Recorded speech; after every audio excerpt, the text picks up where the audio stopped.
आगरा शहर में माया नाम की एक बहुत ही खूबसूरत लड़की रहती है। एक दिन उसके पिता राजेश की तबीयत बहुत बिगड़ जाती है। माया और उसकी माँ मधु बहुत परेशान होते हैं।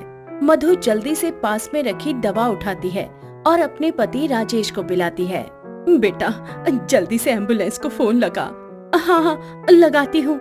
माया जल्दी से एम्बुलेंस को फोन लगाती है। कुछ देर बाद एम्बुलेंस आती है और माया के पिता को वहाँ से लेकर चली जाती है। मधु, मधु, हाँ, अब बोलो जी। मधु, मुझे माफ कर देना मधु। मैंने तुमको बहुत तकलीफ दी है, इसलिए आज ये दिन देख रहा हूँ। आप ये क्या बोल रहे हो जी? मैं एकदम सही कह रहा हूँ मधु। लगता है आज मेरी यह शराब की लत मेरी जान लेकर ही छोड़ेगी। मुझे माफ कर देना मधु। इतने में राजेश की आंखें बंद हो जाती हैं और उसी वक्त उसकी मौत हो जाती है। ये देखकर दोनों माँ बेटी रोने लगती हैं। 4 दिन बाद राजेश का चौथा होता है। सब लोग शौक में डूबे हुए थे। तभी कुछ लोगों के साथ मक्खन चंद वहाँ आ जाता है। बहुत हो गया रोना धोना। राजेश को गए 4 दिन हो गए। अब मेरा पैसा निकालो या फिर घर खाली करो। चलो। हमें 6 महीने की मोहलत दीजिए चाचा जी, हम आपकी पाई पाई चुका देंगे। हम माँ बेटी पर क्या गुजर रही है ये तो हम ही जानते हैं। हम पर दया कीजिए चाचा जी। ठीक है, तुम दोनों माँ बेटी की तकलीफ देखकर मैं 6 महीने की और मोहलत देता हूँ। चलो रे। फिर मक्खन चंद वहाँ से चला जाता है। लेकिन 6 महीने में हम लोग 5 लाख रुपए कहाँ से लेकर आएंगे बेटा? तुम फिक्र मत करो माँ, कुछ ना कुछ रास्ता तो निकल ही जाएगा। ऊपर वाला बहुत बड़ा है। पापा तो रहे नहीं, अब घर की जिम्मेदारी हमें ही उठानी पड़ेगी। उतने में ही माया के मामा मुकेश वहाँ आ जाते हैं। ये ठीक कह रही है जीजी, तू फिक्र मत कर। माया के लिए मेरे गांव के स्कूल में एक टीचर की नौकरी खाली है। अगर तू कहती है तो मैं इसे अपने साथ गांव ले जाऊं। ये तो बहुत अच्छी बात है मुकेश। हाँ मामा जी, क्यों नहीं, ये तो बहुत अच्छा मौका है। फिर मुकेश उसे अपने साथ गांव सीतापुर लेकर चला जाता है। सीतापुर में आते ही पूरे गांव में माया की सुंदरता के चर्चे होने लगते हैं। गांव के लड़के माया की सुंदरता देखकर दीवाने हो जाते हैं। जब माया स्कूल के बच्चों को पढ़ाने जाती तो गांव के लड़के स्कूल के बाहर घंटों माया के आने का इंतजार करते। तो कभी प्रेम पत्र उसके घर के दरवाजे पर डाल देते और कुछ लड़के तो माया के नाम का टैटू अपनी हथेली पर गुदवा लेते। पूरे सीतापुर के लड़के माया के पीछे पागलों की तरह पड़ जाते हैं। और इधर गांव के कुंवर युवराज राणा गांव के सरपंच की बेटी ईशानी के साथ इश्क फरमा रहे थे। राज, तुमने अपनी मम्मी से बात की क्या हमारी शादी के बारे में? हाँ, मैंने कल ही मम्मी से हमारे बारे में बात कर ली है। वो कल तुम्हारे घर शगुन लेकर पहुंच रही है। सच में? हाँ, सच में। अगले दिन सुबह रोज की तरह माया अपने स्कूल जा रही होती है। उतने में ही कुंवर साहब की कार आती है और माया को टक्कर मार देती है और माया वहीं गिर जाती है। Oh shit. फिर कुंवर साहब कार से उतरकर माया को उठाते हैं। I am sorry. माया को देखकर कुंवर साहब अपना दिल हार जाते हैं और उन्हें माया से प्यार हो जाता है। आपको लगी तो नहीं? नहीं, मैं ठीक हूँ, कुछ नहीं हुआ मुझे। अगर आप चाहो तो मैं आपको कहीं छोड़ दूं? नो थैंक्स, मैं चली जाऊंगी। प्लीज, आप मुझे अपनी गलती सुधारने का एक मौका दीजिए। वैसे गर्मी भी बहुत है। ओके ठीक है, चलिए। फिर माया कुंवर साहब के साथ कार में बैठकर चली जाती है। लो, जिसका डर था वही हुआ। माया की सुंदरता ने तो कुंवर साहब को भी अपना दीवाना बना दिया। कुछ दिनों बाद कुंवर साहब गांव के आशिक लड़कों की तरह माया के आशिक बन गए। उन्होंने अपने कमरे को माया की तस्वीरों से भर दिया और एक दिन कुंवर साहब का नौकर माया के घर एक बहुत ही सुंदर डिब्बा लेकर आता है और घंटी बजाता है। कुछ पल बाद माया बाहर आती है। जी बोलिए। जी, कुंवर साहब ने ये आपके लिए भिजवाया है। वो नौकर माया को डिब्बा देकर वहाँ से चला जाता है। फिर अंदर जाकर माया वो डिब्बा खोलती है। डिब्बे में एक चिट्ठी होती है। माया वो चिट्ठी पढ़ती है।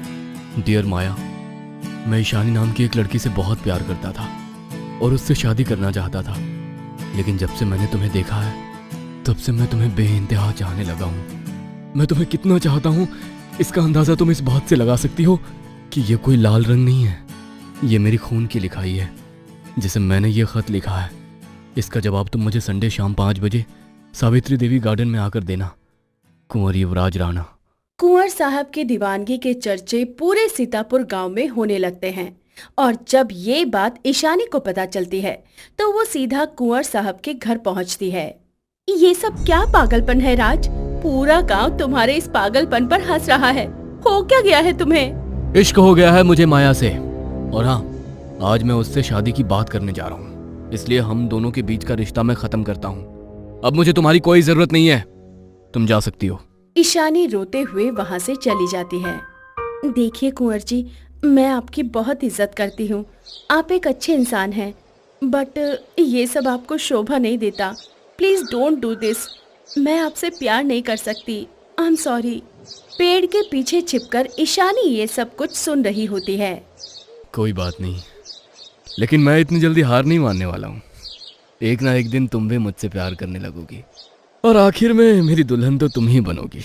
ये बोलकर कुंवर साहब वहाँ से चले जाते हैं और फिर ईशानी माया के पास आती है और अपने बारे में सब कुछ बताती है। तो फिर मैं इन सब चीजों से कैसे बाहर निकलूं? फिर ईशानी माया के कान में कुछ बताने लगती है। नहीं, मैं शादी का नाटक नहीं कर सकती, इसमें बहुत रिस्क है। अरे फिर राज इतनी आसानी से तुम्हारा पीछा छोड़ेगा भी नहीं। सोच लो, अगर तुमने मेरा ये काम कर दिया तो जो तुम बोलोगी मैं वो तुम्हें दूंगी। कुछ देर सोचने के बाद माया बोली, इस काम के बदले क्या तुम मुझे 5 लाख रुपए दे सकती हो? जरूर, क्यों नहीं। तो फिर ठीक है, डील डन। अगले दिन कुंवर साहब अपने घर के बगीचे में बैठकर अखबार पढ़ रहे थे।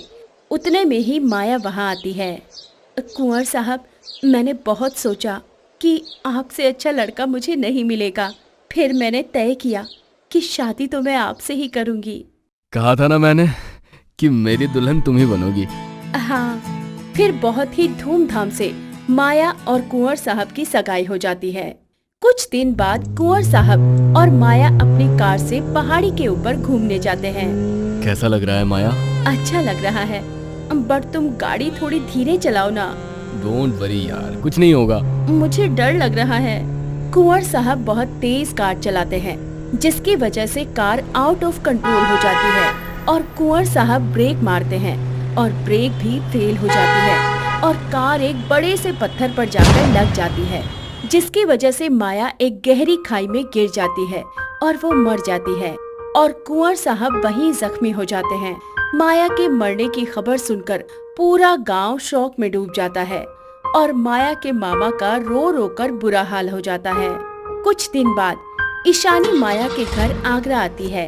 ईशानी डोर बेल बजाती है। दरवाजा खुलते ही सामने माया खड़ी होती है। आप सोच रहे होंगे कि माया जिंदा कैसे है।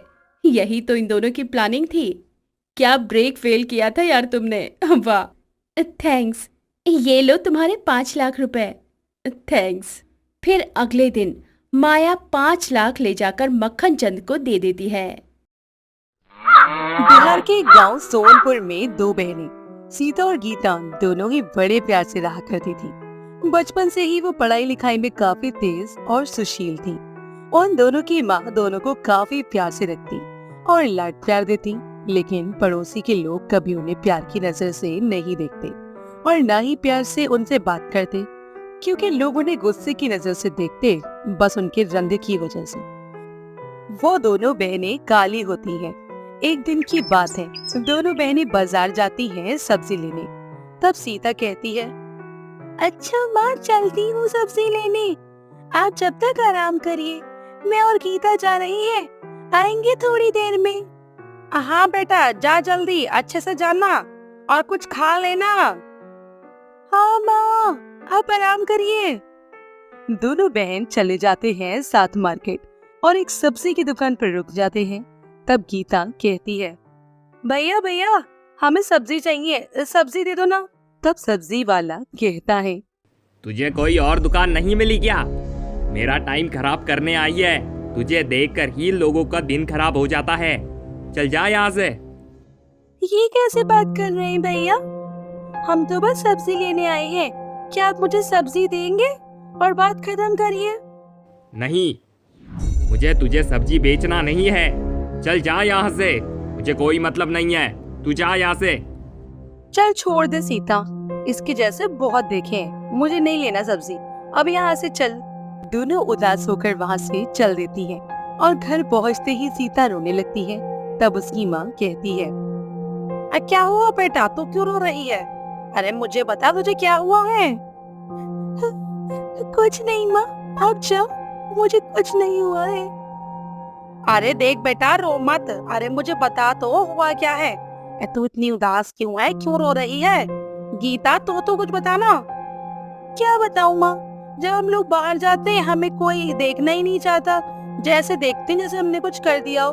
अगर काले हैं तो इसमें हमारा क्या कसूर है? आप ही बताओ। अरे छोड़ बेटा, तू शांत हो जा। लोगों को तो काम है सिर्फ मजाक बनाना। जल्दी से तैयार हो जा, तुम दोनों को लड़के वाले देखने आ रहे हैं। काफी अच्छा रिश्ता है। ठीक है माँ, हम तैयार हो जाते हैं। जब तक आप अपनी तैयारी करो मेहमानों की।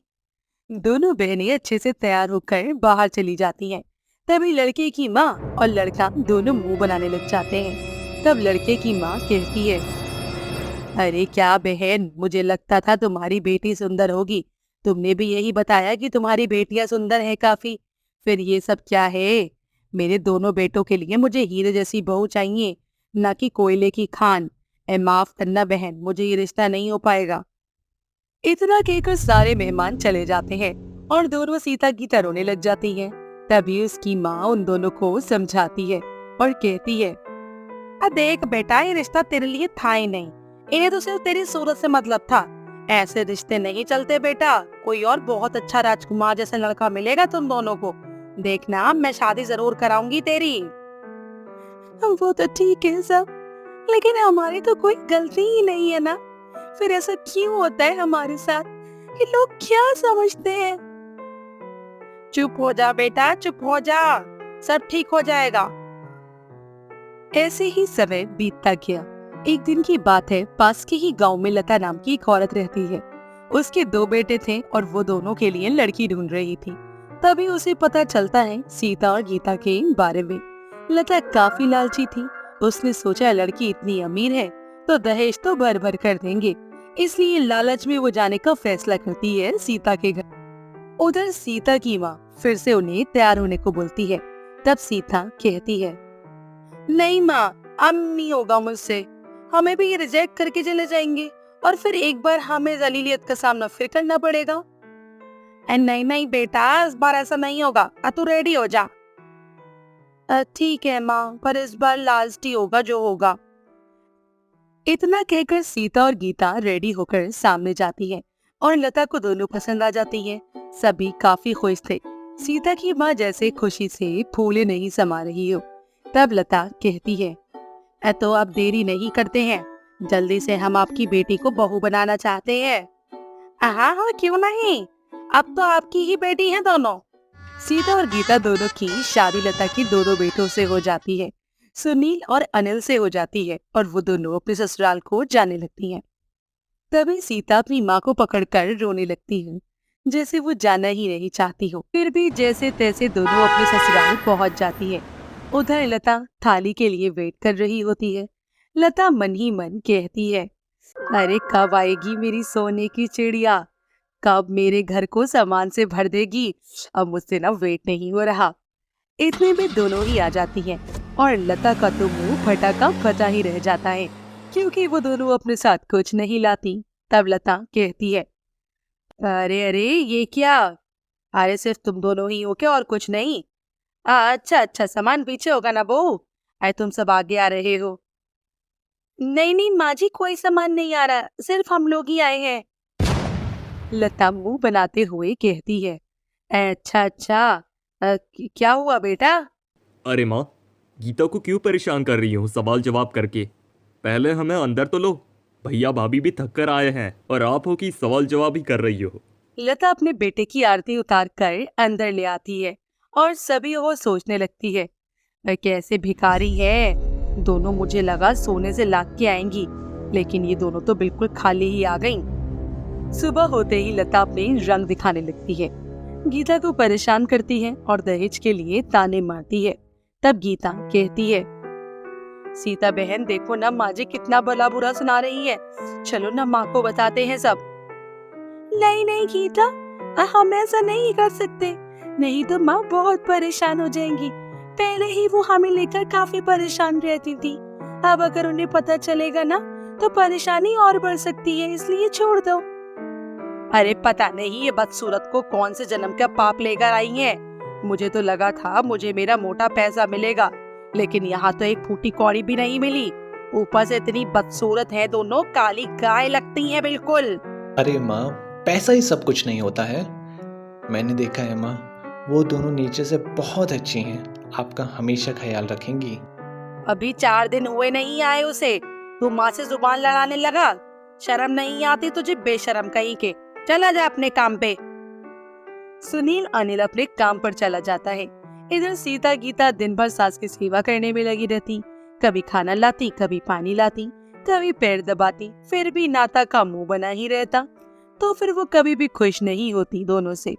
एक दिन लता सोचने लगी, अरे ये दोनों मेरा पीछा ऐसे नहीं छोड़ेंगी, इनका कुछ न कुछ तो करना पड़ेगा।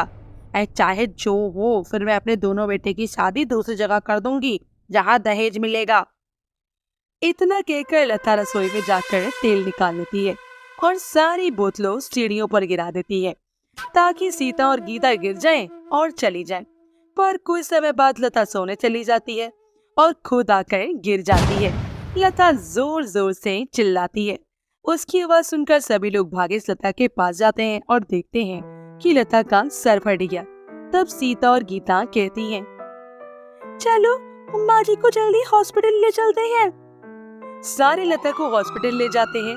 काफी समय होने के बाद लता को होश आता है। अनिल और सुनील भी काम छोड़कर भागे भागे माँ के पास आते हैं और कहते हैं, देखा माँ, मैं हमेशा आपको बोलता आया हूँ, पैसा ही सब कुछ नहीं होता। अगर आज भाभी और गीता नहीं होते तो शायद हम आपको खो देते। वो दोनों ही आपको हॉस्पिटल में ले आए हैं। हाँ बेटा, तुमने सही बोला, सही कहा। इन दोनों को नुकसान देने का सोच रही थी और मैं ही गिर गई। कभी भी ऐसा नहीं करना चाहिए किसी के भी साथ। मुझे समझ आ गया, इससे ये दोनों मेरी प्यारी बहू है, हम सब प्यार से रहेंगे। उस दिन के बाद सभी साथ हमेशा हमेशा खुश रहने लगे, हंसी खेल और एक सुखी परिवार की तरह। कहानी कैसी लगी हमें कमेंट करके जरूर बताएं और हमारे चैनल को लाइक और सब्सक्राइब जरूर करें।